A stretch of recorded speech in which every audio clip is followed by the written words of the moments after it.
फूलों का शहर बहुत खुशहाल था। यहाँ रंग बिरंगे फूल और नेक दिल लोग रहते थे। सिंड्रेला अपनी नानी के साथ एक छोटे से घर में रहती थी। उसके माता पिता नहीं थे। जब सिंड्रेला बहुत छोटी थी तभी उनका देहांत हो गया था। मुझे उनकी बहुत याद आती है। सिंड्रेला की नानी बहुत मेहनत करती थी। वो सुंदर टोकरियां बनाती थी और उन्हें बाजार में बेचती थी, लेकिन फिर भी वो गरीब थी। सिंड्रेला अपनी नानी की मदद करना चाहती थी। जिंदगी आसान नहीं है, पर हमें हिम्मत नहीं हारनी चाहिए। जिंदगी आसान नहीं थी, लेकिन सिंड्रेला ने कभी शिकायत नहीं की। वो घर के कामों में अपनी नानी की मदद करती थी। उसने छोटी छोटी टोकरियां बनाना भी सीख लिया था। सिंड्रेला एक अच्छी बच्ची थी और उसकी नानी उससे बहुत प्यार करती थी। तुम बहुत अच्छी बच्ची हो सिंड्रेला। मैं बस आपकी मदद करना चाहती हूँ नानी। और इस तरह वो अपनी साधारण जिंदगी प्यार और मेहनत से जीते थे। सिंड्रेला का एक सपना था। वो सपने में खुद को एक सुंदर लाल रंग की फ्रॉक पहने देखती थी। उसने दूसरी लड़कियों को सुंदर सुंदर फ्रॉक पहने देखा था, लेकिन सिंड्रेला ने कभी अपनी नानी से फ्रॉक की जिद नहीं की। वो जानती थी कि वो फ्रॉक नहीं खरीद सकते। शायद एक दिन मेरे पास भी लाल रंग की फ्रॉक होगी। एक दिन सिंड्रेला ने कुछ बच्चों को खेलते हुए देखा। वो अपनी ABC लिखने की कोशिश कर रहे थे। सिंड्रेला उनके पास गई। मैं तुम्हें पढ़ा सकती हूँ। बच्चे खुश हो गए। उन्होंने सिंड्रेला से बहुत जल्दी सीख लिया। देखो इसे कैसे बच्चों को पढ़ा रही है। सचमुच इसका दिल सोने का है। सिंड्रेला की नानी उन्हें देख रही थी। वो मुस्कुराईं। उनकी नातिन का दिल सोने का था। उन्हें सिंड्रेला पर गर्व था। मुझे दूसरों की मदद करना अच्छा लगता है नानी। बच्चों के माता पिता सिंड्रेला के बहुत आभारी थे।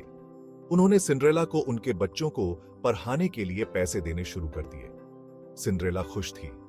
अब वो आखिरकार अपनी नानी की मदद कर सकती थी। ये तो बहुत बढ़िया है। अब मैं नानी की और भी मदद कर सकती हूँ। सिंड्रेला ने अपने कमाए हुए सारे पैसे जमा कर लिए। वो अपनी नानी के लिए कुछ खास खरीदना चाहती थी। वो अपने लिए एक लाल रंग की फ्रॉक भी खरीदना चाहती थी। मैं एक एक रुपया बचाऊंगी। क्रिसमस आने वाला था। सिंड्रेला जानती थी कि तोहफे खरीदने का इससे अच्छा मौका और कोई नहीं हो सकता। उसने अपनी नानी के साथ मेले में जाने का फैसला किया। नानी चलो साथ में मेले चलते हैं। हाँ बेटा, ये तो बहुत अच्छा रहेगा। मेला बहुत ही रंगीन और खूबसूरत था। वहां सुंदर सुंदर कपड़े और खिलौने बेचने वाली बहुत सी दुकानें थीं। सिंड्रेला मंत्रमुग्ध हो गई। उसने अपनी नानी का हाथ थामे रखा था। अरे नानी देखो ना, कितनी सुंदर सुंदर चीजें हैं यहाँ। अचानक सिंड्रेला रुक गई। उसकी आंखें चमक उठीं। उसने एक सुंदर लाल रंग की फ्रॉक देखी। वो एक पुतले पर टंगी हुई थी। उसके बगल में चमकदार जूते भी रखे थे। वो सिंड्रेला के लिए एकदम सही लग रहे थे। नानी देखो, ये रही वो लाल फ्रॉक जिसका मैं हमेशा से सपना देखती आई हूँ। सिंड्रेला ने फ्रॉक का दाम देखा। फ्रॉक और जूतों का दाम सिर्फ 150 रुपये था। सिंड्रेला खुशी से उछल पड़ी। उसने अपनी नानी की तरफ मिन्नत भरी नजरों से देखा। नानी क्या मैं ये ले सकती हूँ? ये सिर्फ 150 रुपये की है। देखते हैं बेटा, क्या हो सकता है। और इस तरह सिंड्रेला का सपना उसके नेक दिल और कड़ी मेहनत की वजह से पूरा होने वाला था। सिंड्रेला की नानी उसकी बात समझ गई। वो चुपके से पैसे बचा रही थी। मैं तुम्हें क्रिसमस पर एक खास तोहफा देना चाहती थी मेरी बच्ची। वो सिंड्रेला को उस बुजुर्ग के पास ले गई जो फ्रॉक बेच रहा था। उस बुजुर्ग ने सिंड्रेला को प्यार से देखकर मुस्कुराते हुए कहा, लो बेटी, ये लो अपनी फ्रॉक और जूते। सिंड्रेला बहुत खुश हुई। उसने अपनी नानी को कसकर गले लगा लिया। ओह धन्यवाद नानी, आखिरकार मेरा सपना सच हो रहा है। क्रिसमस की शाम को सिंड्रेला ने अपनी नई लाल फ्रॉक पहनी। वो एक राजकुमारी की तरह लग रही थी। उसने अपनी नानी को गले लगाया। मेरी क्रिसमस नानी। सिंड्रेला और उसकी नानी ने अपने मनपसंद खाने की दुआ मांगी। अचानक उनकी थाली स्वादिष्ट खाने से भर गई। क्या तुम इस पर विश्वास कर सकती हो?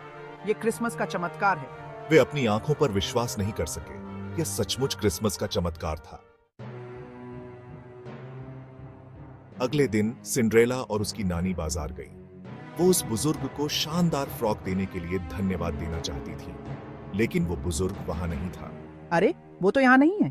खैर, हम उनकी दयालुता को कभी नहीं भूलेंगे। जैसे ही वो घर वापस जा रहे थे, उन्होंने लोगों को भागते हुए देखा। बाजार में लुटेरे घुस आए थे। लुटेरे लोगों से सामान लूटने की कोशिश कर रहे थे। नानी मुझे डर लग रहा है। लेकिन तभी उसे अपनी जादुई फ्रॉक की याद आई। उसने अपनी आंखें बंद की और कामना की कि लुटेरे गायब हो जाएं। जब उसने अपनी आंखें खोली तो लुटेरे गायब हो चुके थे। सब लोग अब सुरक्षित हैं तुम्हारी बदौलत सिंड्रेला। सब लोग सुरक्षित थे। जादुई फ्रॉक ने अपनी असली ताकत दिखा दी थी। लाल फ्रॉक के जादू की खबर फूलों के शहर में फैल गई। लोग हैरान थे। सिंड्रेला फूलों के शहर की दयालु परी के रूप में जानी जाने लगी। देखो सिंड्रेला, हमारे दरवाजे पर एक शानदार गाड़ी आई है। एक दूत गाड़ी से बाहर निकला। उसने कहा कि रानी ने सिंड्रेला और उसकी नानी को महल में एक भव्य समारोह में आमंत्रित किया है।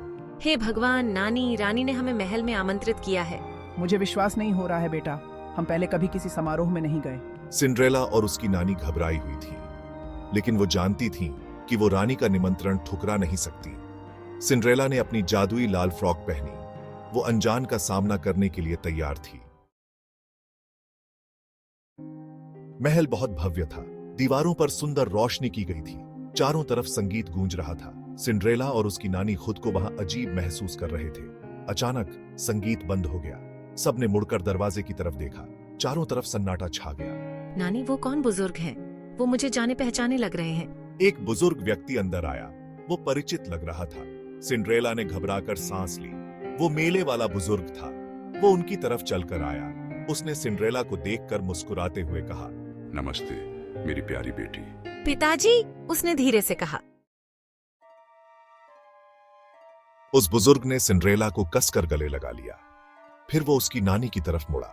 मेरी प्यारी बेटी का ख्याल रखने के लिए धन्यवाद। उनकी आंखों में आंसू आ गए। उस बुजुर्ग ने उन्हें सब कुछ समझाया। उसकी और सिंड्रेला की मां की मृत्यु नहीं हुई थी। उन्हें एक परी ने एक काम 100 अम्पा था। उन्हें अपनी बेटी के बड़े होने पर उसे जादुई लाल फ्रॉक देनी थी, जब वो दया और जिम्मेदारी का महत्व सीख ले। तो परी मुझसे प्रभावित हुई? परी सिंड्रेला से इतनी प्रभावित हुई कि उसने उसे फ्रॉक के जादू का उपयोग करने की क्षमता प्रदान कर दी। अब समय आ गया था कि बुजुर्ग और सिंड्रेला की मां वापस लौट जाएं। अब वो हमेशा के लिए एक परिवार के रूप में रह सकते थे। सिंड्रेला अपने माता पिता को वापस पाकर बहुत खुश थी। उसने सीखा कि असली जादू दया और कड़ी मेहनत में होता है।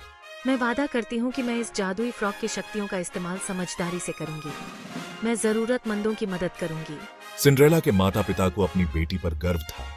वो जानते थे कि वो हमेशा अच्छाई का रास्ता ही चुनेगी। उनके दिलों को आखिरकार सुकून मिल गया था। हमारा परिवार फिर से पूरा हो गया है सिंड्रेला, हमें तुम पर बहुत गर्व है। सिंड्रेला फूलों के शहर में ही रहती थी, लेकिन उसकी जिंदगी हमेशा के लिए बदल गई थी। वो अब सिर्फ सिंड्रेला नहीं थी, वो फूलों के शहर की दयालु परी सिंड्रेला थी, जो जहां भी जाती थी अपने जादू से खुशियां फैलाती थी।